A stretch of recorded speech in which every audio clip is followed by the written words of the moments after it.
आज हम सब इंतजार कर रहे थे राहुल गांधी एमपी के तौर पर एक बार फिर से सदन में आएंगे और लीड स्पीकर की भूमिका में नजर आएंगे। लेकिन क्या आप दर्शकों को जानकारी दे सकती हैं कि अविश्वास प्रस्ताव पर राहुल जी अपनी बात रखेंगे, और अगर रखेंगे तो कब रखेंगे? अनुमा जी।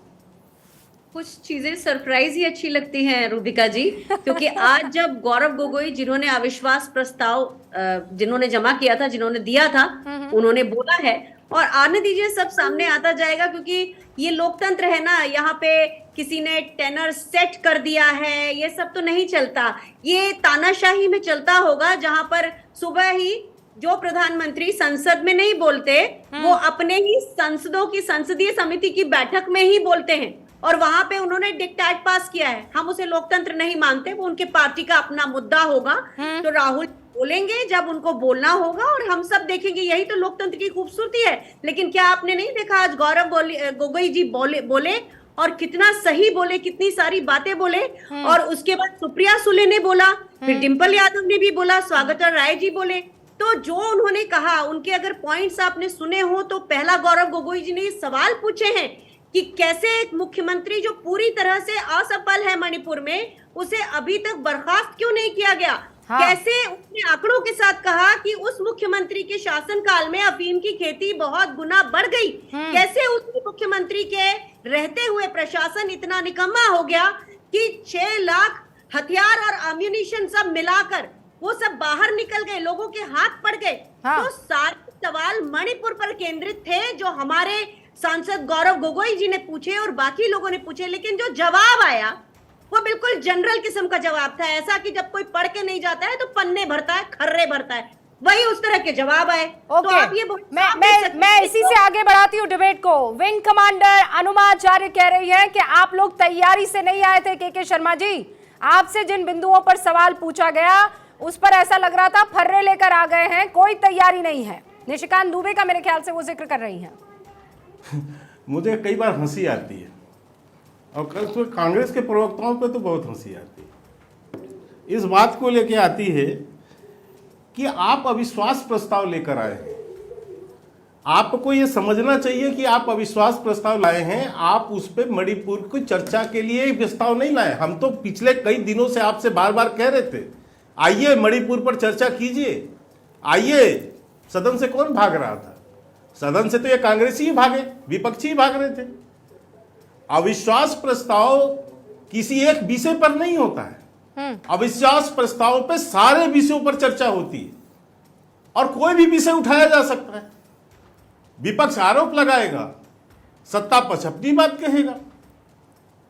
मणिपुर के ऊपर में शायद इन्होंने नहीं सुना, किरण रिजिजू जी ने विस्तार से दिया है बयान आज, और विस्तार से बताया है, उनकी इतिहास भी बताया है, इनकी भी इतिहास बताया है मणिपुर पर क्या है। इनको पता होना चाहिए कि इसी मणिपुर पे इस हिंसा की यदि कोई जनक रहे हैं तो वो कांग्रेसी रहे हैं, कांग्रेसी को नीतियां रही हैं। ये 70 साल से चला आ रहा वहां है। पिछले 6 साल से हम वहां सरकार में आए हैं, 6 साल में हमने वहां शांति रखी।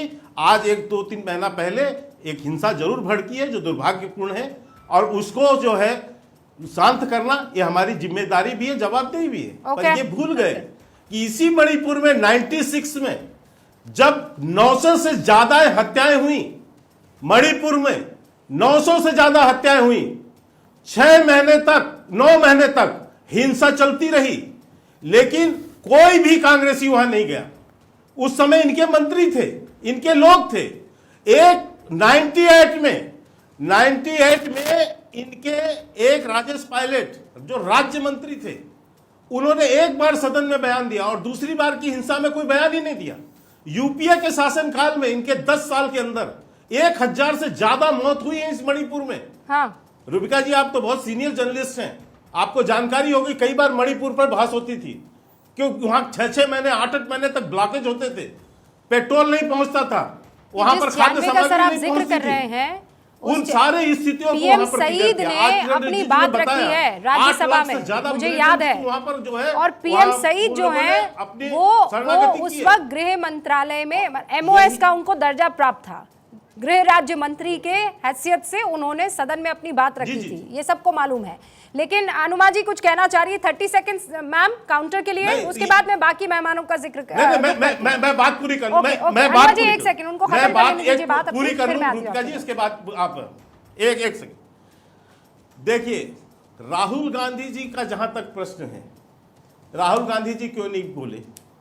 देखिए, इन्होंने तो नोटिस तक दिया जाकर वहां पर, लेकिन कांग्रेस को बाद में समझ में आया कि ये तो बड़ी बड़ी गलती हो जाएगी, क्योंकि राहुल गांधी जब भी सदन में बोले हैं, इसके बाद इनके प्रवक्ताओं को, इनके नेताओं को बाहर निकल के यही समझाना पड़ता है कि नहीं नहीं भाई, आप उनके शब्दों पे मत जाइए, आप उनके उस पे मत जाइए, उनके भावों को समझिए, उनकी बातों को समझने की कोशिश कीजिए। तो आप ये कह रहे हैं कि राहुल गांधी को आज, लेकिन ये तो डिसीजन, के विषय भी बनते ये तो डिसीजन अनुमा आचार्य जी की पार्टी लेगी ना कि उनको कब बोलना है। वो लीड स्पीकर के तौर पर बोले कि आखिर में बोले, ये तो वो डिसीजन मेकर्स होंगे। लेकिन जो सवाल आप पूछ रहे हैं तो मणिपुर पर, अनुमा जी मणिपुर पर इस बार नोटिस क्यों दिया, ये तो बताइए ना, नोटिस क्यों भेजा? जवाब दीजिएगा अनुमा जी, नोटिस क्यों दिया आपने? लेकिन बड़ा सवाल ये है, ये तो पूछिए। जिस मणिपुर पर आप लोग सरकार को घेरने की कोशिश कर रहे हैं, उस मणिपुर की स्थिति क्या पहली दफा ऐसी है? सीधा सवाल पूछ रहे हैं शर्मा जी। देखिए, पहले तो मैं बीजेपी प्रवक्ता के सवाल का जवाब दूं कि हमने नोटिस क्यों भेजा। हमने 267 में, रूल 267 में बहस चाहिए थी। क्यों चाहिए थी? क्योंकि उसमें सारे काम छोड़कर उस मुद्दे पर बहस होना चाहिए, क्योंकि मणिपुर में जो हुआ उसने भारत की संस्कृति को तार तार किया है। हत्याएं हुई हैं, उसको कहकर हम इससे नहीं बच सकते कि जो मणिपुर में 19 जुलाई को जो वीडियो बाहर निकला उसके बारे में क्या पल्ला झाड़ते, इतनी हल्की बात कर दी बीजेपी के प्रवक्ता ने। दिक्कत यह है कि इन लोगों को दूसरों पर जजमेंटल और पर्सनल होने की आदत है। आज सुप्रिया सुले जी ने भी यही कहा कि हमेशा कहते हैं ये खत्म हो जाएंगे, वो चले जाएंगे, उनको हम तहस नहस कर देंगे। तो ये जो बात कर रहे हैं, और इसीलिए नोटिस देना पड़ा, क्योंकि सरकार चाहती थी कि 2.5 घंटे में 176 के अंदर चर्चा करके राहुल गांधी जी के बोलने का भैया, राहुल गांधी जी शुरुआत करेंगे, ये क्यों भेजा आपने लिख के? लाने के राहुल गांधी जी की नोटिस की बात कर रहा हूं मैं। रखा गया। हम जानते हैं हम संख्या में कम है, लेकिन हम ये चाहते हैं कि इतने बड़े मुद्दे राहुल गांधी जी के बोलने की बात जो वहाँ सेक्रेटरिएट में इन्होंने भेजी, वो क्यों भेजी? प्रधानमंत्री जी जिनको मैं ये पूछना चाह रहा हूँ, ये जवाब नहीं दे रही है उसका। मैं नहीं समझ पाती कि वो विंग कमांडर अनुमा आचार्य, प्लीज एक सवाल का जवाब दीजिए ना, एक सवाल का जवाब दीजिए। वो ये पूछ रहे हैं कि आप लोगों ने नोटिस दिया था, आप लोग चाहते थे कि राहुल गांधी बोले, तो क्यों राहुल गांधी एंड टाइम पर नहीं बोले? क्या वजह हमने नोटिस दिया था, हमने कहा उस नोटिस में लिखा है कि राहुल गांधी जी बोलेंगे। आपने देखा है गौरव गोगोई जी ने नोटिस दिया है, 50 सांसदों के उसमें सिग्नेचर होते हैं, कोई भी बोल सकता है, इसमें क्या बात है? आप तो इतनी अच्छी पत्रकार हैं, जानती हैं। ऐसा नहीं हुआ है, ऐसा नहीं हुआ है, ऐसा नहीं हुआ है। अच्छा, लेकिन अच्छा ठीक है, इस पर बहस हो सकती है, लेकिन ये तो राहुल गांधी चाहेंगे ना कि उनको कब बोलना है।